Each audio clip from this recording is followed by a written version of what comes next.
दोस्तों नमस्कार, मैं हूं शीतला तिवारी। दोस्तों, भारतीय रेलवे चाहे जितने भी दावा कर ले कि हम सुरक्षा आपको देते हैं, लेकिन कुल मिलाकर के आप समझ लीजिए कि भारतीय रेलवे की सुरक्षा जो है वह कभी नहीं हो पाएगी।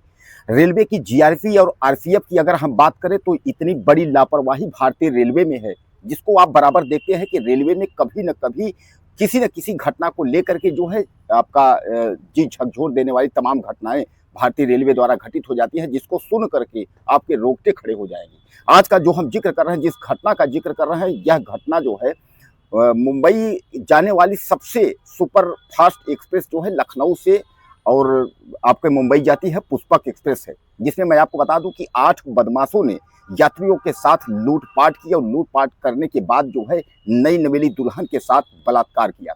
और बलात्कार ही नहीं, उसके बाद उसको मार पीट करके यह लोग घायल कर दिए और बाद में उसको हॉस्पिटल में भर्ती कराया गया, जहां उसकी हालत नाजुक बनी थी। हालांकि बहरहाल उसके बाद स्थिति सामान्य हो गई और 8 बदमाश जो थे वह पकड़े गए और उसके बाद जो है वह जेल के सलाखों में है। अब स्थिति यह है कि वह अपने जो है जीवन और मौत के बीच की भीख मांग रहे हैं। यानी कहने का तात्पर्य यह है कि उनको फांसी की सजा जो है महाराष्ट्र सरकार ने सुना दिया है।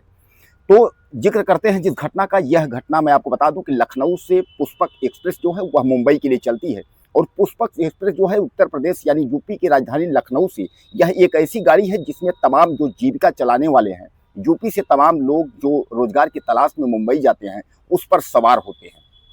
मैं आपको बता दूं D2 कंपार्टमेंट यानी D2 जो डिब्बा है, वह जब गाड़ी यहाँ से निकलती है यानी लखनऊ से, उसके बाद गाड़ी जो है महाराष्ट्र जब एंट्री करती है तो महाराष्ट्र भुसावल के आगे जब निकलती है तो एक स्टेशन पड़ता है इगतपुरी। इगतपुरी स्टेशन पर गाड़ी खड़ी होती है। उसके बाद तमाम लोग वहाँ उतरते हैं, लोग नाश्ता पानी करते हैं, लोग खाना खाते हैं, लोग चाय पीते हैं और उसी क्रम में जो है वहाँ गाड़ी काफ़ी देर तक वहाँ खड़ी रहती है और उसके बाद जो यह बदमाश थे यह किसी को पता नहीं चलता, यह भी जो है सामान्य यात्रियों की तरह 8 बदमाश जो है गाड़ी में सवार होते हैं। यानी D2 कंपार्टमेंट में जब यह चढ़ जाते हैं, बैठ जाते हैं, गाड़ी वहां से चलने लगती है और जब गाड़ी इगतपुरी स्टेशन से चालू हो जाती है तो उसके बाद रेलगाड़ी अपने रफ्तार में हो जाती है। तब तक यह बदमाश अपना रूप दिखाने के लिए तैयार हो जाते हैं, यानी जो चाकू और असलहे थे उसको निकाल लेते हैं। उसके बाद यात्रियों से लूटपाट करना शुरू कर देते हैं। हालांकि मैं आपको बता दूं कि गाड़ी जैसे जैसे महाराष्ट्र की तरफ पहुंचती है, आपको भी सामान्य पता है कि शुरुआत में भीड़ ज़्यादा होती है, उसके बाद जो है गाड़ियों में जो पैसेंजर की संख्या है वो कम हो जाती है। यानी D2 में जो पैसेंजर की संख्या थी वह करीब 15 से 16 थी और 8 बदमाश थे। यानी अगर आप कॉपी करेंगे तो आप यह मान के चले कि 2 यात्रियों पर 1 बदमाश।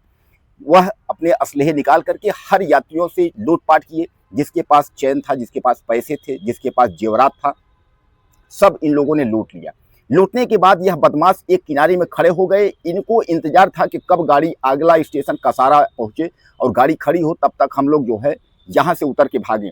लेकिन गाड़ी कसारा स्टेशन नहीं पहुंची, उसके बीच में ही एक बदमाश को जो है एक नई नवेली दुल्हन दिखाई देती है। हालांकि उसकी नज़र जब उस लड़की पर पड़ती है तो वह जो है वो लड़की के बारे में छेड़खानी की स्थिति वहाँ पहुँचता है और जब पहुँचता है तो कुछ जो यात्री थे वह विरोध करते हैं और जब विरोध करते हैं तो उन यात्रियों के इन बदमाशों ने पिटाई कर दी।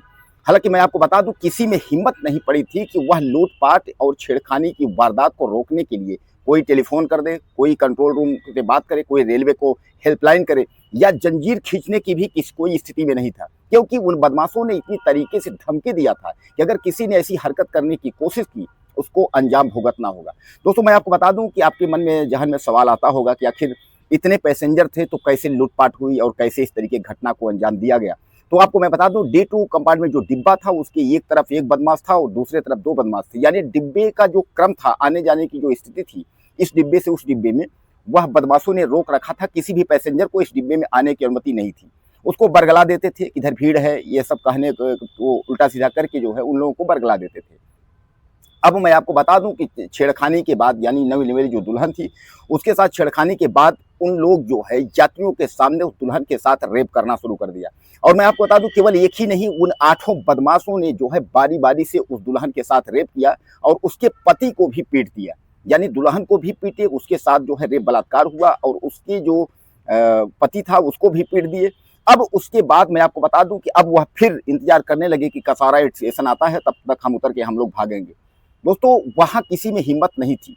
जैसे जैसे कसारा स्टेशन, वह ट्रेन जो है पुष्पक पहुंचती है, कसारा स्टेशन जब पहुंचती है वहां खड़ी हो जाती है। तमाम आपने देखा होगा कि जब स्टेशन पर गाड़ी खड़ी होती है तो जीआरपी और आरपीएफ की जो टीम है, जो पुलिस वाले हैं, वह डिब्बे को देखते हुए जाते हैं। आपने अक्सर देखा होगा प्लेटफार्म पे। तो उसमें जो एक यात्री था, उसने इशारा किया एक जीआरपी वाले को कि बचाओ, हम बहुत मुसीबत में हैं। जीआरपी वाला समझ गया और जैसे वो आता है उसको सारी बात बताती है। इतने में जो है सारे जीआरपी के जो लोग थे वह डिब्बे में कूदते हैं और चारों तरफ से डिब्बे को रोक लेते हैं। लेकिन तब तक जो 4 बदमाश थे वो उतर करके भाग जाते हैं। 4 बदमाश जो है वो पकड़े जाते हैं। हालांकि मैं आपको बता दूं, टोटल लूट जो है वो 90,000 के लगभग की लूट हुई थी। जेवरात और सोना चांदी जो था वह अलग से हुआ था। अब आनन फानन में तुरंत जो नई नवेली दुल्हन थी उसको हॉस्पिटल में ले जाया जाता है और हॉस्पिटल में उसको जो है एडमिट करवाया जाता है।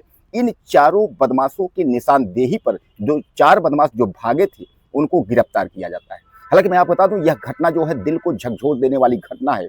औरंगाबाद के एरिया के चारों तरफ के वो बदमाश जो 8 बदमाश थे वह हैं। हालांकि धीरे धीरे करके यह पकड़े जाते हैं। इसकी एफआईआर जो है वह आपके कल्याण स्टेशन में होती है। जैसा कि मैं आपको बता दूं कि कसारा के आगे जो है कल्याण स्टेशन में इसका रिपोर्ट दर्ज किया जाता है। उसके बाद भारतीय रेलवे का जो प्रशासन है, जीआरपी है, तमाम लोग उसमें एक्टिव होते हैं और एक्टिव होने के बाद इन जो दरिंदे हैं, बदमाश हैं, इनको जो है गिरफ्तार किया जाता है। दोस्तों बहरहाल मैं आपको बता दूं, ये घटना 2021 की है, यानी घटना जो है 4 साल पहले की जरूर है। लेकिन इस स्टोरी को, क्राइम कहानी को बताने का मतलब ये है कि आपको दिल के ठोस पहुंचाने का मतलब नहीं है। आप सतर्क रहें, सुरक्षित रहें। भारतीय रेलवे में कभी कभी इस तरीके की घटनाएं घटित हो जाती हैं जिसको आप और हम सोच भी नहीं सकते हैं। लेकिन क्या अपराध रोका नहीं जा सकता?